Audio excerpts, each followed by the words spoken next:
জানিয়ে দিব এই মুহূর্তে আমাদের হাতে এসেছে গুরুত্বপূর্ণ আপডেট সংবাদের শিরোনাম। শুরুতেই থাকছে পাকিস্তানের হাইকমিশনারের সঙ্গে এনসিপি নেতাদের বৈঠক। এবারে জানিয়ে দিব ইয়েমেনে ব্যাপক হামলা চালালো ইসরায়েল, নিহত ৩৫। আরও জানাবো বাগেরহাটে ৪ আসন বহালের দাবিতে টানা ৪৮ ঘন্টা হরতাল। এদিকে আওয়ামী লীগের সঙ্গে আতাত করে শিবির, ডাকসু জিতেছে বলছে বিএনপি নেতা মির্জা আব্বাস। সব শেষে জানিয়ে দিব লেবাননে ইসরায়েলি বাহিনীর ড্রোন হামলা, নিহত ১। এতক্ষণ শুনছিলেন হাতে থাকা আপডেট সংবাদের শিরোনাম, এবারে বিস্তারিত। তবে তার আগে অনুরোধ রইল ভিডিওটিতে একটি লাইক এবং কমেন্ট করে জানিয়ে দিন ভিডিও সম্পর্কে আপনার মূল্যবান মতামত। আরও জানিয়ে দিন ভিডিওটি কোথা থেকে দেখছেন বা কোন জেলা থেকে দেখছেন। পাকিস্তানের হাইকমিশনারের সঙ্গে এনসিপি নেতাদের বৈঠক। বাংলাদেশে নিয়োজিত পাকিস্তানের হাইকমিশনার ইমরান হায়দারের সঙ্গে বৈঠক করেছে জাতীয় নাগরিক পার্টির এক প্রতিনিধি দল। বুধবার ঢাকার পাকিস্তান হাইকমিশনে এই বৈঠক অনুষ্ঠিত হয়। এনসিপি এক বার্তায় এ তথ্য জানিয়েছে। বৈঠকে এনসিপি প্রতিনিধি দলের নেতৃত্ব দেন দলের আহ্বায়ক নাহিদ ইসলাম। এ সময় দলের যুগ্ম সদস্য সচিব আলাউদ্দিন মোহাম্মদ ও যুগ্ম সদস্য সচিব ও দক্ষিণ এশিয়া বিষয়ক সম্পাদক এস এম সুজাউদ্দিন উপস্থিত ছিলেন। বৈঠকে উভয় দেশের মধ্যকার সম্পর্ক উন্নয়নে পারস্পরিক সহযোগিতা নিয়ে বিশদ আলোচনা হয় বলে জানিয়েছে দলটি। এবার ইয়েমেনে হামলা চালালো ইসরায়েল, নিহত ৩৫।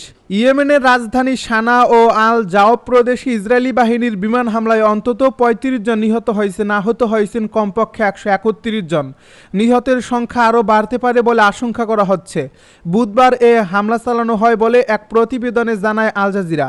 এই হামলায় একদিন আগে কাতারের রাজধানী দোহায় হামাস নেতাদের লক্ষ্য করে হামলা চালায় ইসরায়েল।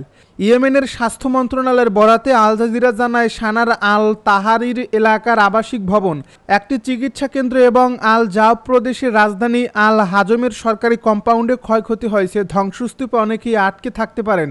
হুতি নিয়ন্ত্রিত আল মাসিরা টিভি দাবি করেছে এই হামলায় সানার দক্ষিণ পশ্চিমের স্বাস্থ্য খাতের একটি মেডিকেল সেন্টার এবং আল হাজমে স্থানীয় সরকারি কার্যালয় লক্ষ্যবস্তু করা হয়। বহু মানুষ নিহত ও আহত হয়েছেন। হুতি মুখপাত্র ইয়াহিয়া সারি জানান, ইসরায়েলি হামলা প্রতিহত করতে তারা সারফেস টু এয়ার মিসাইল ব্যবহার করেছেন। আকাশ প্রতিরক্ষা ব্যবস্থার সাহায্যে কিছু ইসরায়েলি বিমানকে পিছু হটতে বাধ্য করা হয়েছে। তিনি দাবি করেন, কিছু ইসরায়েলি বিমান তাদের অস্ত্র ব্যবহার করার আগেই ফিরে যেতে বাধ্য হয়। তিনি বলেন, আমাদের আকাশ প্রতিরক্ষা ব্যবস্থা একাধিক সারফেস টু এয়ার মিসাইল নিক্ষেপ করে জায়নবাদী আগ্রাসনের মোকাবিলা করছে। ইসরায়েলি সেনাবাহিনী এক বিবৃতিতে জানিয়েছে, ইসরায়েলি বিমান বাহিনী সানা ও আল জাওফে হুতি গোষ্ঠীর সামরিক লক্ষ্যবস্তুতে হামলা চালিয়েছে। হামলার লক্ষ্যবস্তু ছিল হুতিদের সামরিক শিবির, সামরিক জনসংযোগ সদর দপ্তর এবং একটি জ্বালানি সংরক্ষণাগার। প্রধানমন্ত্রী বেনিয়ামিন নেতানিয়াহু বলেন, রামন বিমানবন্দরে হুতিদের ড্রোন হামলার প্রতিশোধ হিসেবেই এ আঘাত হানা হয়েছে। তিনি হুঁশিয়ারি দিয়ে বলেন, যারা আমাদের আক্রমণ করবে আমরা তাদের খুঁজে বের করব এবং জবাব দেব। বাগেরহাটে ৪ আসন বহালের দাবিতে টানা ৪৮ ঘন্টা হরতাল। বাগেরহাটে ৪টি সংসদীয় আসন বহাল রাখার দাবিতে সর্বদলীয় সম্মিলিত কমিটির ডাকা কর্মসূচির অংশ হিসেবে ফকিরহাট উপজেলায় টানা ৪৮ ঘন্টা হরতাল পালিত হচ্ছে। এ সময় সড়ক ও মহাসড়কে ট্রাক, বাস ও কাঠের গুঁড়ি ফেলে ব্যারিকেড দেয়। এ সময় সড়ক ও মহাসড়কে ট্রাক, বাস ও কাঠের গুঁড়ি ফেলে ব্যারিকেড দিয়ে রাখে, এতে যাত্রীরা চরম ভোগান্তিতে পড়েন। আজ বৃহস্পতিবার ৪৮ ঘন্টা হরতালের দ্বিতীয় দিন সকাল থেকে ফকিরহাট সড়ক ও মহাসড়কে দূরপাল্লার কোনো পরিবহন যাতায়াত করতে দেখা যায়নি। তবে গ্রাম অঞ্চল দিয়ে সীমিত আকারে ব্যাটারি চালিত ইজিবাইক ও ভ্যান চলতে দেখা গেছে। হরতালের কারণে উপজেলার সব দোকানপাট বন্ধ ছিল। জরুরি প্রয়োজনে কিছু ফার্মেসির দোকান খোলা ছিল। গুরুত্বপূর্ণ স্থানগুলোতে আইনশৃঙ্খলা রক্ষাকারী বাহিনীর উপস্থিতি ছিল চোখে পড়ার মতো। মহাসড়কে সীমিত আকারে কিছু ব্যাটারি চালিত ভ্যান ও মোটরসাইকেল চলতে দেখা গেছে। কলেজ ছাত্র শামীম রেজা জানান, তিনি সাতক্ষীরা থেকে গোপালগঞ্জ যাচ্ছেন। হরতালের কারণে তিনি চরম ভোগান্তির মধ্যে পড়েছেন। সঠিক সময়ের মধ্যে কলেজে পৌঁছাতে না পারলে তিনি ক্লাস ধরতে পারবেন না।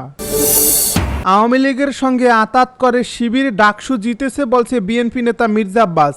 কার্যক্রম নিষিদ্ধ হওয়া দল আওয়ামী লীগের সঙ্গে আতাত করে শিবির, ডাকসু নির্বাচনে জয় পেয়েছে বলে অভিযোগ করেছে বিএনপির জাতীয় স্থায়ী কমিটির সদস্য মির্জা আব্বাস।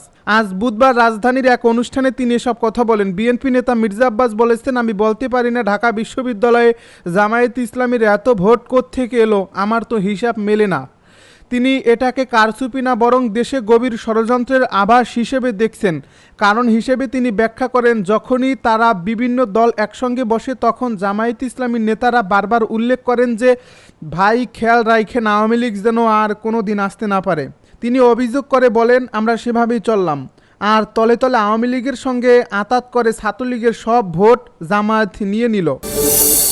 লেবাননে ইসরায়েলি বাহিনীর ড্রোন হামলা, নিহত এক। দক্ষিণ লেবাননে নতুন করে ড্রোন হামলা চালিয়েছে ইসরায়েল, এতে একজন নিহত হয়েছেন। বিভিন্ন আন্তর্জাতিক গণমাধ্যম বলছে ইহুদিবাদী দখলদার বাহিনী দক্ষিণ লেবাননে ড্রোন হামলা চালিয়েছে। গণমাধ্যম সূত্রে জানা গেছে, জায়নবাদী শাসনের এই নতুন ড্রোন হামলাটি দক্ষিণ লেবাননের আইনবাল শহরকে লক্ষ্য করে পরিচালিত হয়।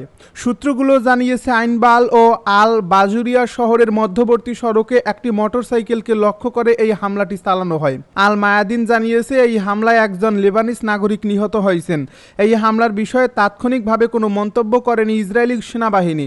এর আগে গত সোমবার লেবাননের ইকলিম আল খাররুপ অঞ্চলে বোমা হামলা চালায় ইসরায়েলি সেনাবাহিনী, এতে অন্তত 5 জন নিহত হয়।